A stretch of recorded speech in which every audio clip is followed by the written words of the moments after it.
Whenever I get to the buttonhole section of a class, hands-on, people shy away from doing buttonholes, but then they see how easy it is, especially on the Bernina 790 sewing machine. So let's start by going to the buttonhole menu and realizing how many different buttonholes we have at our fingertips.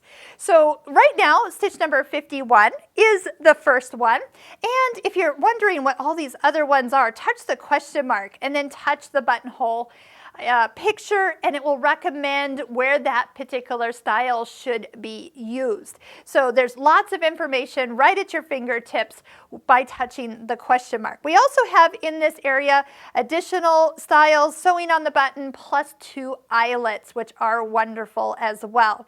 So how do we do this? So first up, let's touch the foot picture, and it recommends foot 3A. That's the one I'm holding here.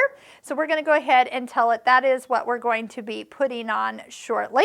And then we'll be able to actually tell the machine also what size of button we need the buttonhole to be. So first I'm going to go ahead and attach it so it can handle this particular stitch. So first, take your button and touch the I for information and select where it says 16. That's kind of just a default stitch length for the buttonhole. But notice the little yellow circle that's coming up on screen. You're going to be able to put the button up on the screen. You can just even hold that up there with your finger and then turn the stitch width dial, and you'll notice that circle gets bigger. So what you're after is the exact size of that button on screen as you hold it, and then just drop it off.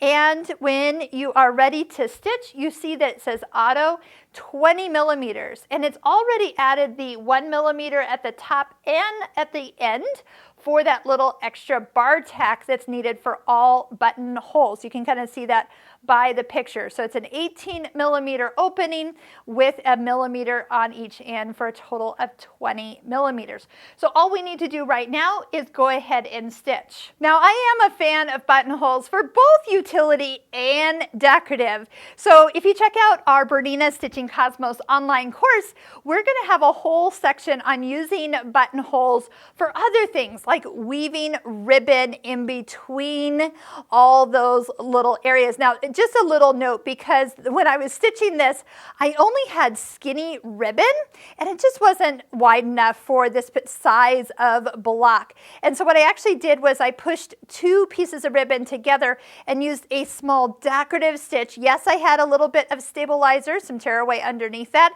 to help support that delicate ribbon, but I actually put the 2 together to make a wider ribbon that we put through this entire block. So all you really need is to know where the first stitch is going to be taken.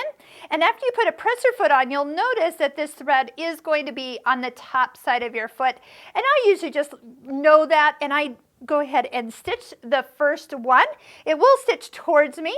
So as I start to stitch, and I usually try to hold on to it, here we go. It's going to zigzag towards me, and I might even take my scissors and trim that a little closer. And again, when we're done, you'll see that that little tail will be underneath for the next time.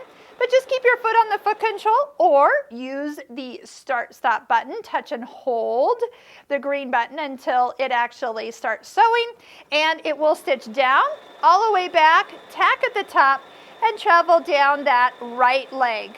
Knowing where the end is, because we told it the length, the little lock, and it's done. I'm a fan of the thread cutter, so let's just go ahead and use that. Now watch what happens when it lifts the foot up. It resets, so do make sure that if you're stopping in the middle or needing to do anything, don't let that presser foot come up, because it will pop back to the beginning and then you're not where you should be. So now that that is done, maybe you open it, you double check everything's good. Look, the tail is now underneath the presser foot, and now all you need to do is just have the same starting point as you sew out as many buttonholes as you need to do.